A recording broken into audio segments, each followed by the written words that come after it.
Welcome to the Misfit One Lifestyles with Elizabeth Colin. She will awaken and connect with your Misfit One. Are you tired of the ups and downs in your life? Are you ready to live a healthy lifestyle once and for all? We are talking about all aspects of your life. Being fit is not just physical, it's also your mind and soul. Learn how to take steps in your life to move towards your goals. Elizabeth's goal is for everyone listening to the sound of her voice to get fit. Let's get focused, let's get intentional, and let's transform. Now here's your host, Elizabeth Colin. Hey guys, welcome to another episode of Misfit One Lifestyles. I'm your host, Elizabeth Colin, also known as Misfit One. Listen, we're going to jump right into it because my next guest is somebody we all need to know. I want to start with a quote that when you go to his website and look at his stuff, this will make sense. Your life is built on what you acquire. Your legacy is built on what you leave behind. Come through, Miss Troy Vincent. How you doing? I'm doing amazing, Miss Fit One. How are you? I am grand. Listen, you are so talented. I have been looking through everything. What is the Engraving House? So the Engraving House, we are a stone company, and we engrave primary products or headstones for cemeteries. We also do other stone projects such as outdoor living spaces. We do commercial signage. Anything in the granite and marble industry is what we focus on. You know, what's crazy about that is it works. People need that. You see it everywhere. Right. Right. But I never would have thought to say, oh, where you get those from? Right. Right. Yeah. You know, where that gray stone gonna come from? Like, how'd that get there? It just magically happens, I guess. Behind closed doors, things just, start working. But yeah, no, that wasn't an industry that I grew up saying that one day I'm going to do this. So it was just by happenstance that I was introduced to it, and it turned into my purpose. And here we are. I couldn't be more excited about it. Let's talk about it, though. Like, what inspired you to establish the Engraving House? That's such a great name, too, man. How'd you come up with all that? Oh, wow. Well, so how the Engraving House originally started years ago, because I'm a writer, I'm a poet, and I had a business back then called My Personal Poet. So I would personalize poems for different occasions, and there was a customer who came to me one time and he said, listen, I want you to write this poem for me, my parents' 65th wedding anniversary. So write the poem, but I don't need you to frame it or anything like that. I just need your words. So I did, but out of curiosity, I asked him, I said, well, you mind me asking, what are you doing with my words? Because I've never had anybody just want to take the words. And he said, okay, I'll show you when I'm done. So long story short, he showed me this engraved gift. It was a black marble heart that had his parents' picture engraved on the front. And then on the back, it was the poem that I created. Wow. I thought that was the most beautiful thing. In fact, that was back in 2005. And I asked him for Mother's Day of that year, I called him and said, hey, can you make me one of those thingamajigs? Because I didn't know what to call it. Yeah. I said, for my mother, I'd like to take my sister who just graduated. I'd like to take her picture and create one of those. So we did, presented that gift to my mother for Mother's Day of 2005. And I'm from New Orleans. Yes. So, I gave that to her. And fast forward from May of 2005 to August of 2005, Hurricane Katrina hit. And we lost everything in the flood. And I remember distinctly standing in what used to be my mother's living room, and she's in tears because she's looking around and saying, all my memories are gone. Like, what am I supposed to do? Right. And I remember looking around, and the only thing that I was able to see that was salvageable was that gift. that marble heart. So I picked it up, I wiped it off, and it looked brand new. I gave it to my mother, and there was a calmness that came over her after I handed it to her. And we drove back up to Atlanta. She was in the passenger seat the whole time, sleeping, and she had that gift clutching on her chest. And it was at that point I said, man, memories really mean a lot. So when I got back to Atlanta, I contacted the guy and asked him to, I wanted to learn more about it. And he introduced me to my now mentor. And the rest is really history from there. Wow. Mm-hmm. That is insane, because that is something, thinking about a natural disaster, Mm-hmm. that will stand up, fire, flood, no matter what. Yep. It did. It did.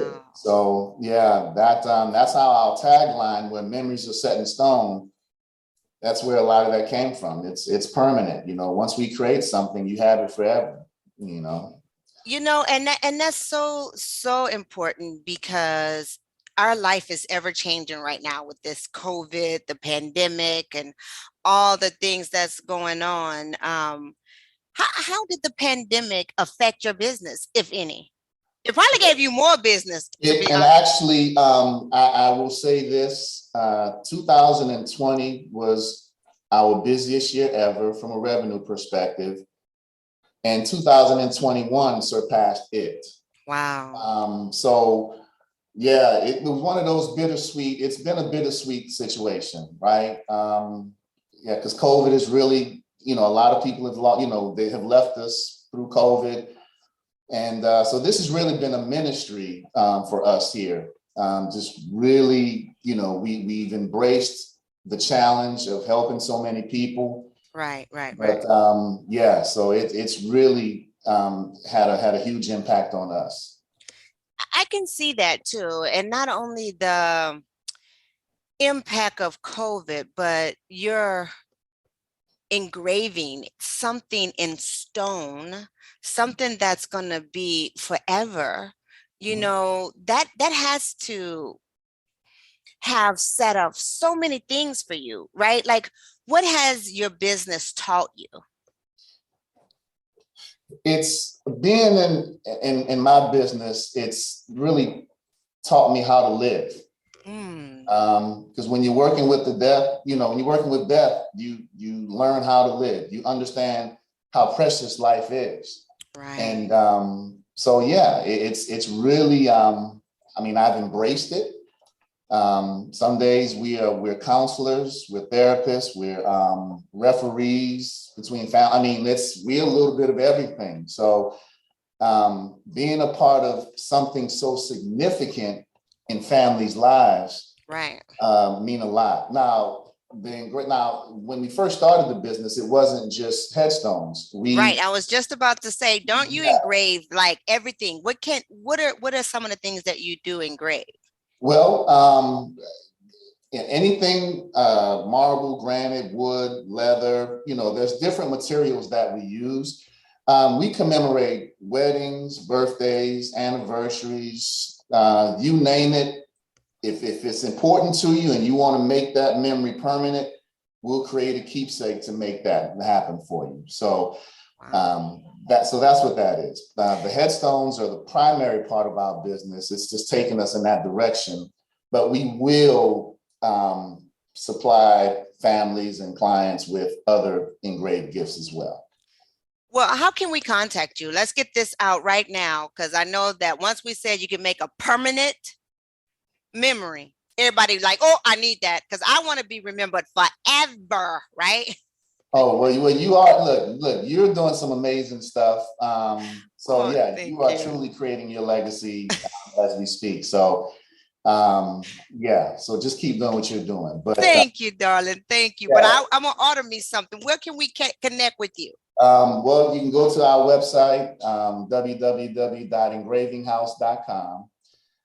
And then all the social media handles, Facebook, Engraving House 1, and Twitter, Engraving House, and I believe we have Instagram as well. Yeah, what's great about it is when you go to your website, you can actually see that you have like government contracts. You can engrave on, like you said, everything like wood, marble, all those things. And it's just so beautiful. Your work is so precise. And again, this has to be a skill. It is. And Like, how did you learn that skill? Like, I'm so baffled. Like, oh, I'm gonna write on stone. How the hell you do that? well, I have a great mentor who's been in the business for 60 years. So I learned a lot from him. But I will tell you, I'm smart enough to surround myself with people who are experts, even more than I am. So I really have an amazing team that I work with. I know how to do everything just enough to be dangerous, I'd say. Yeah. Yeah. But I have some amazing people, the true artists who really get in there on a day-to-day basis and make these things come to life. So I'm just fortunate in that way. Let me ask you, what is one of the most memorable pieces that you have done that really stand out to you? I think something that jumps out to me, just because we just celebrated his birthday, Martin Luther King. And we did a statue for him in the city of Carrollton, Georgia. And there's a lot of history in that city. So to be able to erect a monument, and it's a huge monument right there in downtown Carrollton. Yeah. That said a lot. And I remember when we went out there to do the unveiling, I mean, there were people out there, you've seen as young as 3 years old, 4 years old, up to people. There was one lady, she was 97. Wow. So to see those generations, and especially the older generations, the pride that you saw on their faces, and they were so appreciative and so thankful that just being a part of that, I'll never forget that experience right there. Right. I think that is so special. And I think you said it earlier, your purpose. Once you connect with your purpose and you are able to actually make it come to life, right? You manifest it into a real life object that you can touch and see and then witness what other people are seeing. It that has to be such a great sense of pride. Absolutely, it is. And I tell anyone, when ultimately that's what life is about. It's about understanding your purpose and walking in that purpose on a daily basis. If you can do that, then in my mind, you're successful. I love that, right? Because you are on Misfit One Lifestyle, right? And I talk about fit all the time. That's my whole platform. Focus, intentional, and transforming. And I love the fact that you said once you saw how that plaque was so cherished, right? When they had lost everything, you said, wow, right? You became focused on that. Yep. Then you moved with intentions. You reached out to people. Tell me how to do this. And you really are transforming the world. I mean, it's just amazing. Yes. And thank you so much for that. You're welcome. Yes. What I would love to know, because you are truly an entrepreneur and people are listening today and they're inspired by how you took something and moved towards it. But can you share with us some sort of advice you can give to other entrepreneurs? Yes, absolutely. And I have what I call my 3Ds. Whenever I'm speaking to aspiring entrepreneurs, and my first D is you have to dream it. Oh. You have to first be able to see yourself doing this, and you have to believe that you can do it. So after you dream it, the next thing is you have to diagram it. You need to write it out. You need to make it clear. You need to make it specific. So once you write it out, you see it, you look at it every day. You put it somewhere that you can't avoid it. I So love you it. see it. So then the third D is you just have to do it. A lot of times, there's so many bright, brilliant people out there with amazing ideas, but we stay in neutral so long because we spend so much time talking about it and we've written it out, but we get stuck right there. That's me. I get stuck on something. I'm like, and then I really don't move towards it. I got to really, and that's a skill to move towards that. So the 3Ds are dynamic. There you go. Oh, that's the fourth D. So once you do it, you have to be dynamic at it, right? I love it. Can I borrow that? Can I add that as a fourth D? Yes, go ahead. Take it. I'm here to inspire. I'm here to be your muse. I do. I also have the 3Ds. I think that's so cool. I call it determination. Okay. Discipline. And dedication. Yes. Oh, wow. I love that. That's my 3Ds, right? And I think it's important because you cannot achieve anything if you don't dream it, if you do not see it. I've always been a dreamer. And they used to make that like it was such a bad thing, right? You're a dreamer, head out the sky, do it. And I was always embarrassed of that, right? But now I'm like, who cares? My husband calls me Lala. Right? Because I live in La La Land. He said, you live in La La Land. And I used to go, now I go, yes, I do. You're more than welcome to join me, but I'm not coming out there, right? There you go. So if you can't dream something, if you can't see it, like you said, you really cannot achieve it. Yep. You can't. And it's so important. Along with those 3Ds, there's obstacles in each D, so if you can dream it, but you need to have people that are around you that can pour into you, right? So like you're talking about, if you're thinking you can be at one level, but you're around people who maybe have never been on that level, they don't know how to support you a lot of times. And it's no fault of their own. Right. You're absolutely right. They just don't know. And sometimes we get caught because it could be our family members. It could be. They love you. They want the best for you, but they just don't know. Right. So they want you to be safe. They want you to be secure.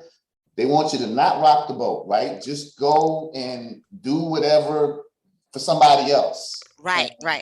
So I talk to entrepreneurs a lot about that, because sometimes your vision is not someone else's vision. So it's not on them to see it, but you have to see it. So you surround yourself with people who can pour into you. Yeah. And that's another great tip you just said, your surrounding. And a lot of time it is, I'm speaking as a wife, right? A lot of times, ladies know, it's usually your husband, like, you can't do that. Like, what do you think?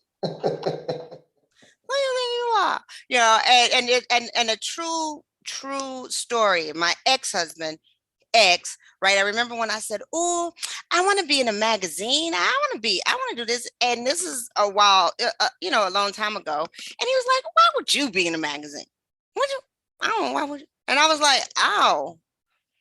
But when I made it in that magazine, he was like, oh, So you're right. You have to surround yourself with people. I'm not saying divorce them. I did, but that was other issues. But you have to make sure you have the people around you that understand the language that you are speaking. I always call it know your audience. You know what I'm saying?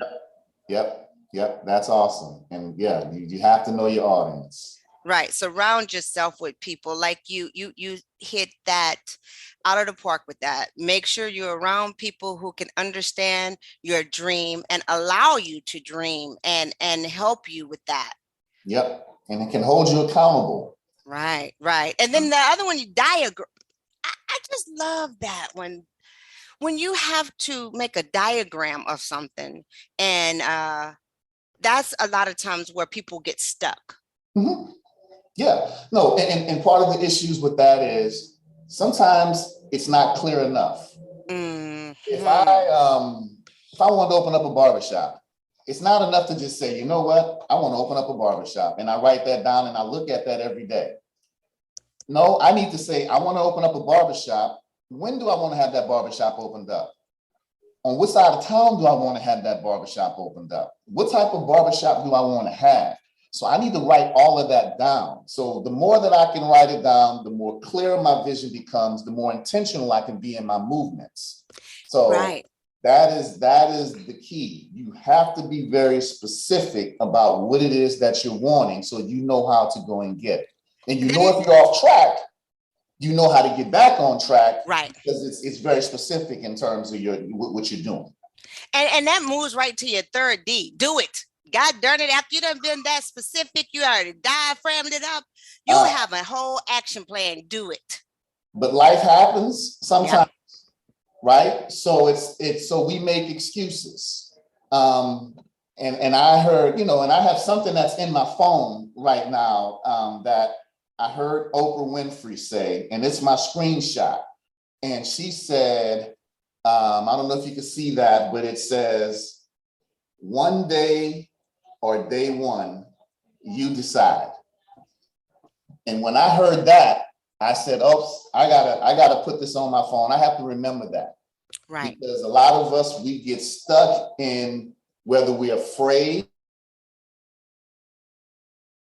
There's all types of reasons that prevent us from going from point A to point B. Right. Fear is real. Fear is Yes. real. And a lot of times fear just freezes.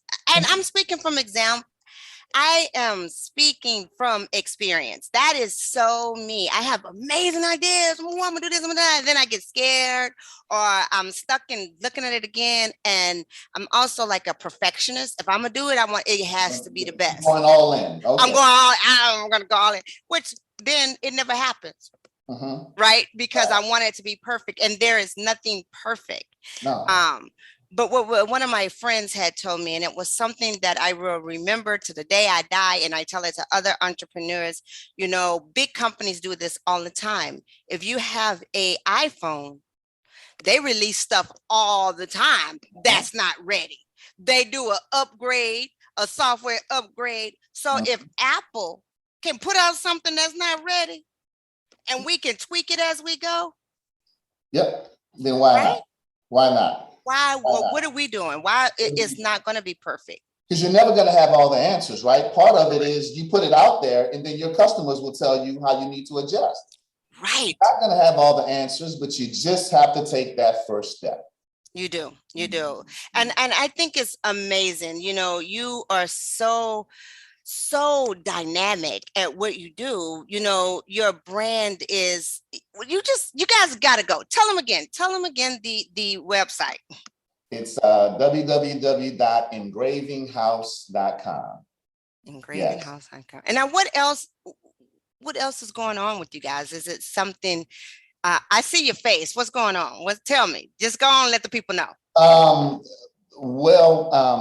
So we have just acquired another company, and it's not official yet. It's not been released. It'll be released February 1st. We'll have an official announcement, but there'll be another location. So we're excited about that. Right now, we're in DeKalb County in Georgia, the city of Lithonia, and we'll be in Gwinnett County, which is a neighboring county.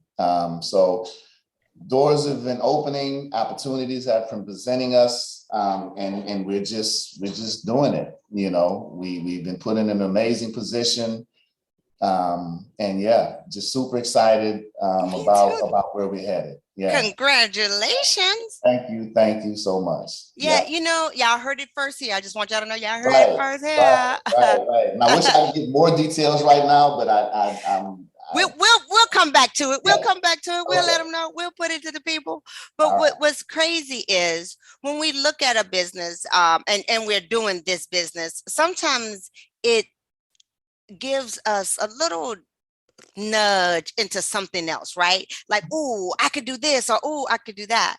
Now, working in this industry, has it given you any aspirations, or do you inspire to have businesses in other industries?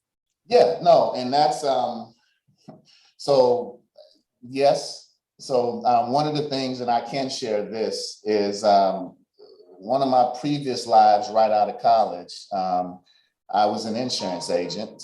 So I sold life insurance and I Right. sold investments. Right.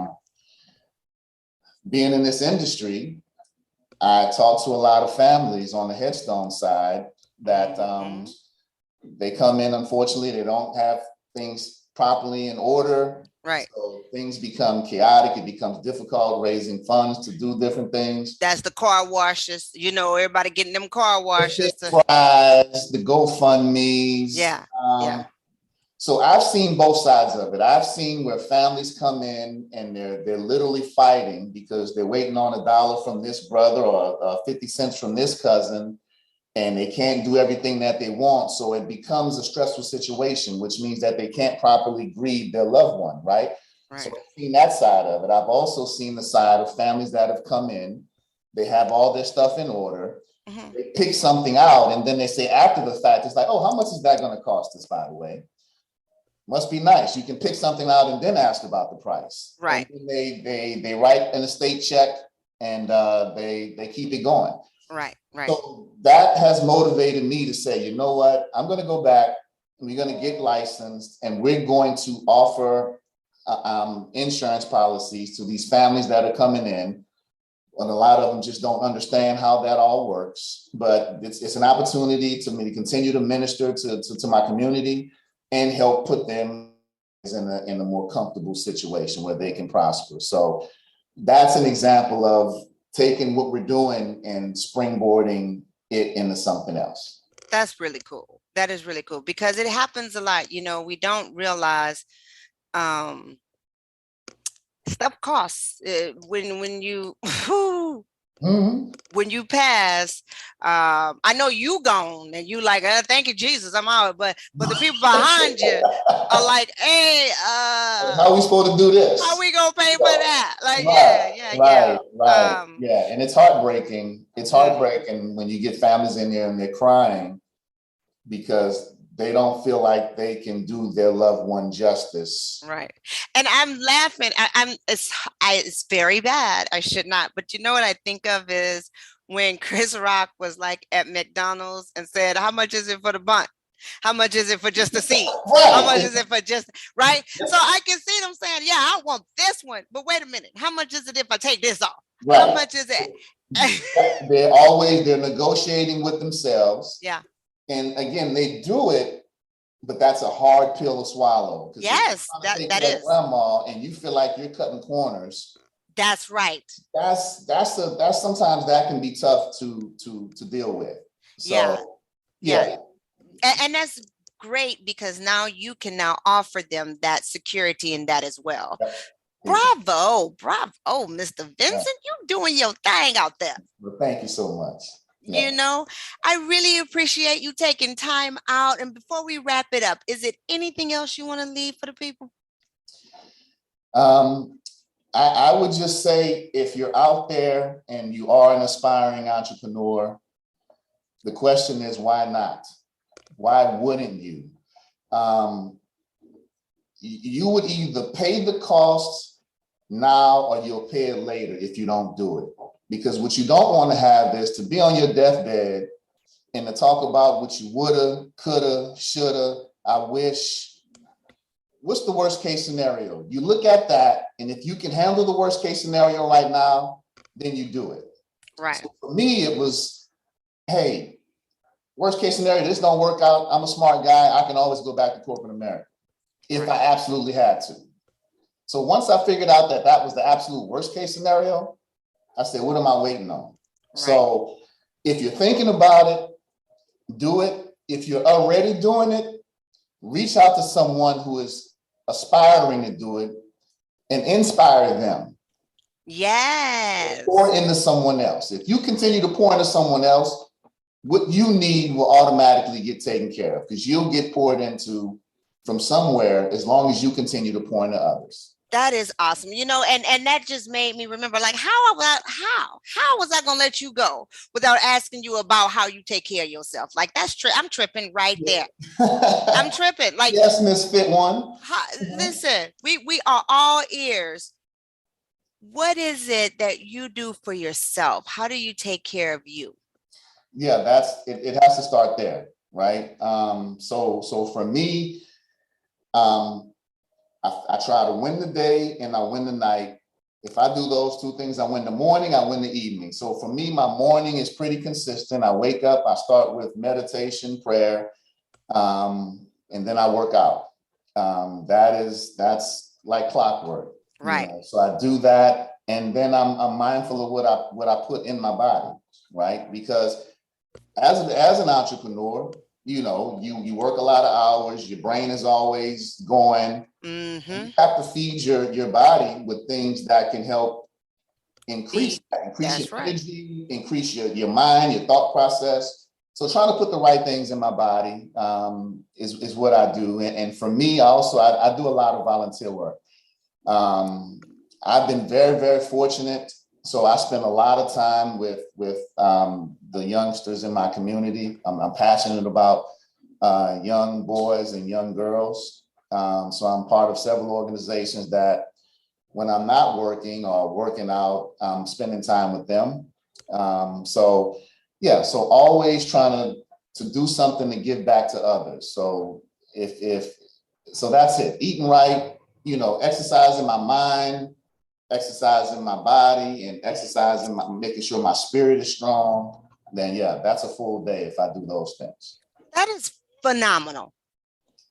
Well, I appreciate that. I love that. Yeah, we love that, because that is how I start my day the same way. I start off every morning, I meditate, do my devotional, and then I get in my workout, and then I'm ready. I don't care whatever happens today. I ain't scared. You winning. You already winning, right? That's right. It. We got this. Like, yeah, we got this. You are so delightful. I really appreciate you coming on and dropping them 3Ds to everybody. Listen, write down the 3Ds. He gave you the steps that you need, and you can do it today. This is not something you have to wait about. You need money on. You got to ask your mama or your daddy, somebody co-sign for me. Nope. You can start those 3Ds today. That's right. Until next week, you guys, stay fit.